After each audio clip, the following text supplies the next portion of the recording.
Are you bored living a mediocre life? We were too, and we know how to change that.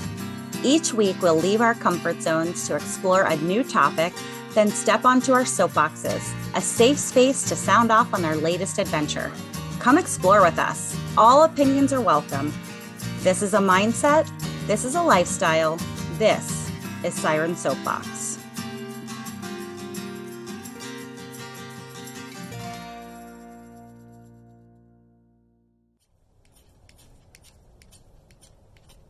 And yes, this is Siren Sarah,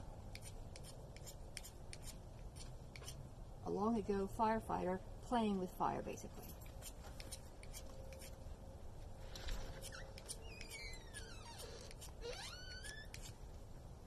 It's almost like all of the good stuff gets taken off pretty quickly. I don't know if it'll keep making more, but I'm getting a pile slowly.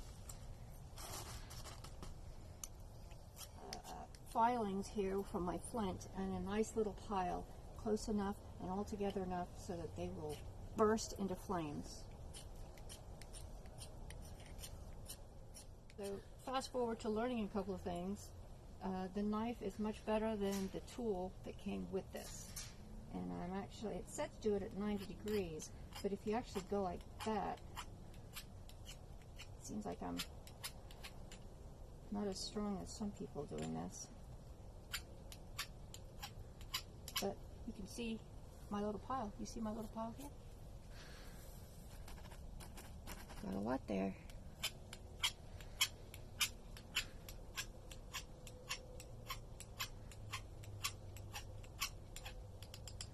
I'm going to go for it. So now, I'm going to find a slightly safer spot. And do it right in here. Now it's going to be kind of dark. I'll just do it right here. Now I'm going to make the spark, which is essentially doing the same thing on the back end of the flint stick.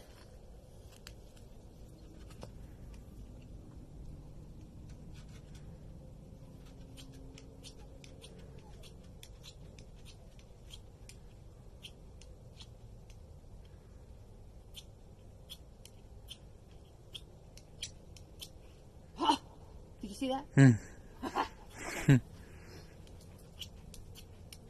I'm about ready for Survivor, I think.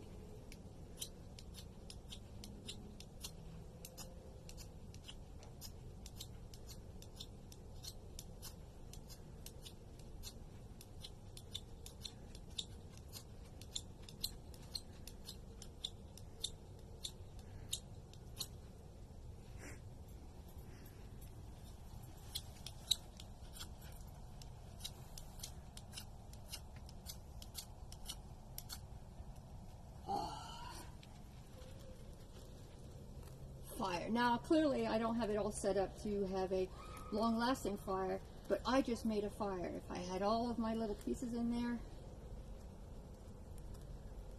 I started a fire. Holy crap. Maybe we need a fire extinguisher. Video thing?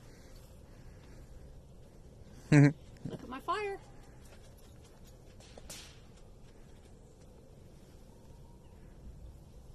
Whoa. Oh. Cool. Thanks, guys. Hey fellow explorers, Siren Jess here, demonstrating some skills that we learned from Jessie Krebs' survival class. Today I am going to be attempting to teach you about using a signaling mirror.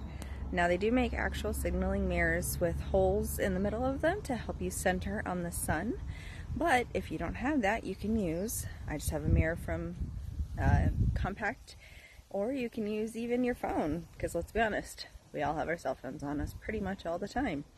So you can use a highly reflective surface. Obviously mirrors work best, but you can use a highly reflective surface.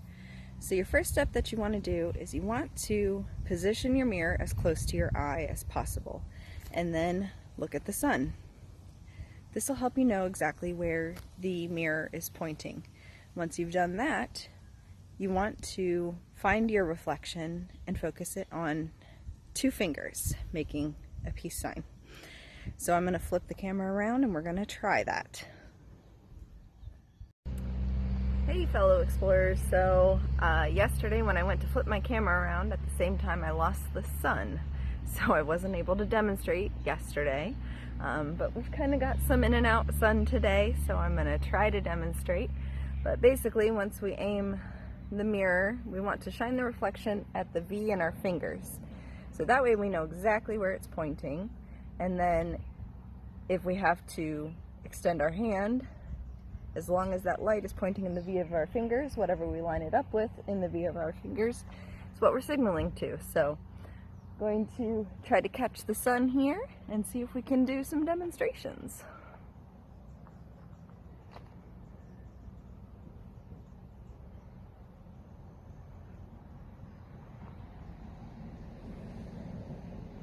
So I've caught the sun in the V of my fingers there. And then I'm going to assume that I'm trying to signal some horses on the other side of this field. 1, 2, 3. We always want to flash it in threes. 1, 2, 3. It's the international sign for distress.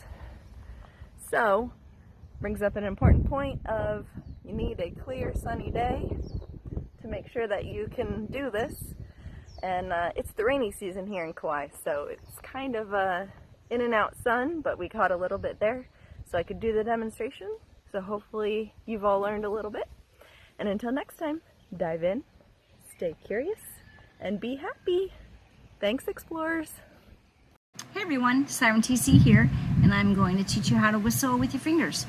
The first step is you gotta wet your whistle, and then you're gonna curl your tongue backward.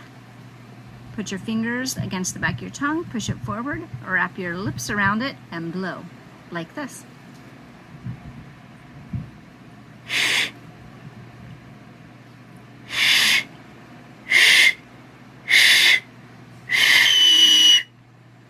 Sometimes it takes me a few times to get it, so if it takes you a few times, don't give up. Keep practicing. Hi guys, Siren LC here. I have my husband Jack filming me. We are in our backyard and we have been watching as a group the masterclass by Jessie Krebs on wilderness survival.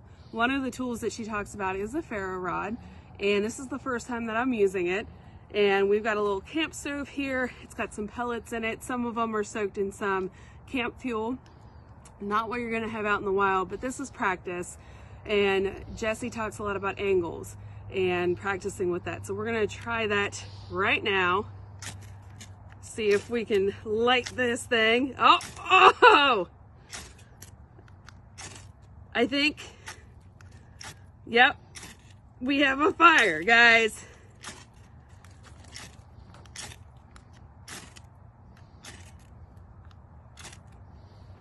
Whoa! We live! Ta-da!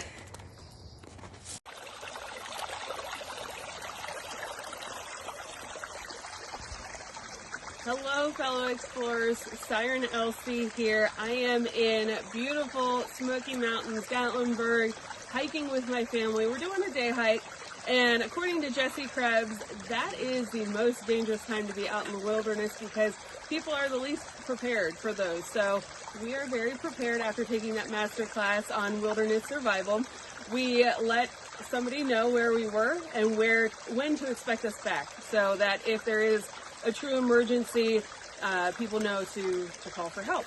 We also have this little guy I keep in my day pack here.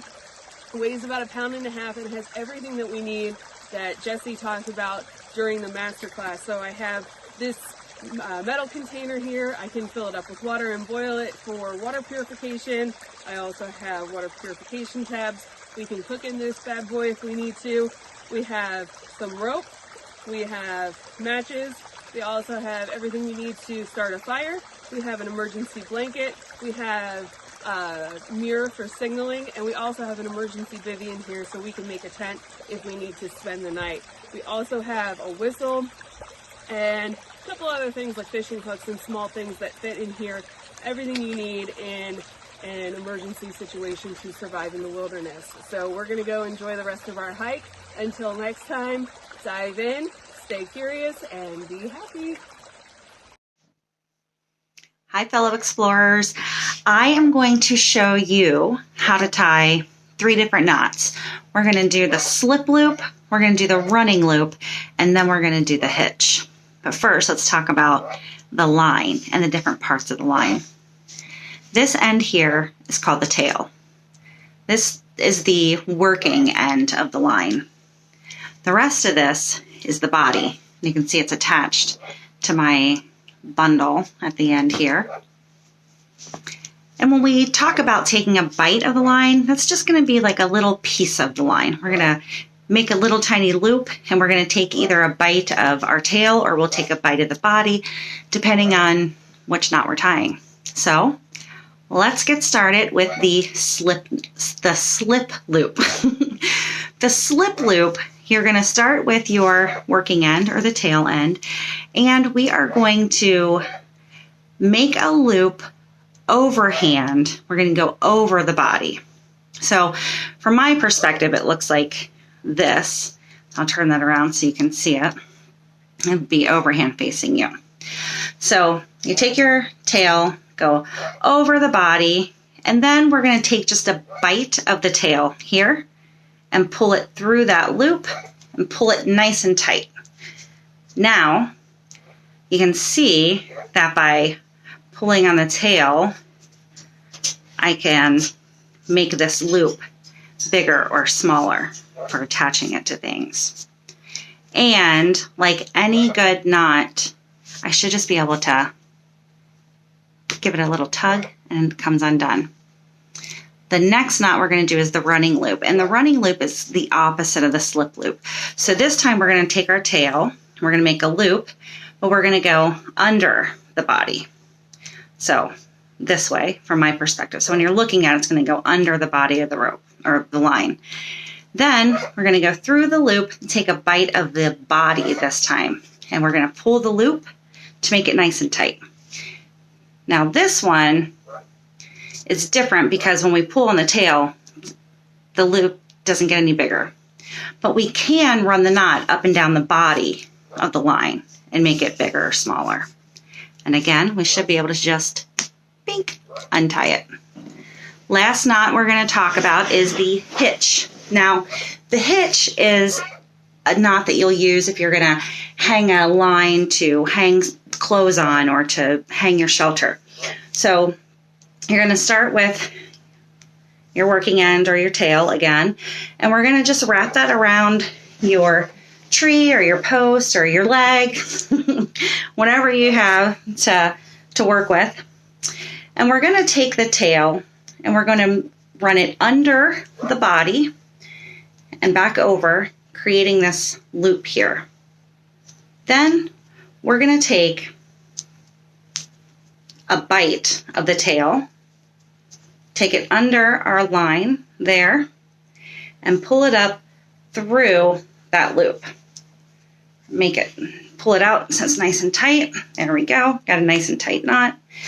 And when I can just hold the body and slide the knot back to the post or the tree to make it nice and tight. And see, I'm pulling really hard on the body and it's not coming untied. That's why this is the perfect knot for hanging a shelter or for hanging wet clothes, something like that. And again, like any good knot, we're going to pull the tail and it'll come undone. That easy. I hope you learned a little something. I learned this from Jessie Krebs, and there are many more knots to come, so maybe we'll post some follow-up videos. Until next time, dive in, stay curious, be happy. Thank you so much for listening to this episode of Siren Soapbox, and a special thank you to C Strings for providing our music. Snag their latest EP from iTunes today.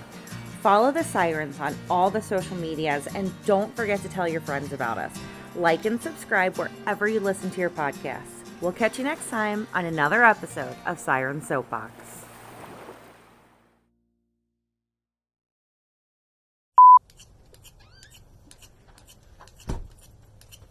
Pause.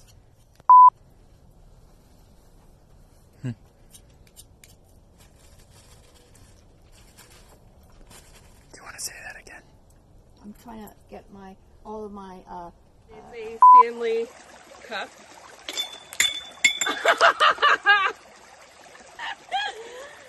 There goes my water purification system right down the stream. So we have our... Good afternoon. I'm here to practice some skills that I learned watching the survivalist, Jesse Krebs, on Masterclass for Siren Soapbox. And the thing that I'm going to do today is I'm going to take this map of the Virgin Islands, and I got a compass, and I'm going to figure out exactly where my house is on this map and in the direction that I'm looking. So let me show you the view real quick. This is my view.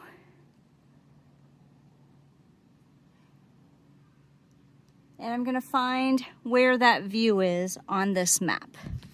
So first, I'm going to unfold the map on the table. So this side is St. John. Oh, let's see.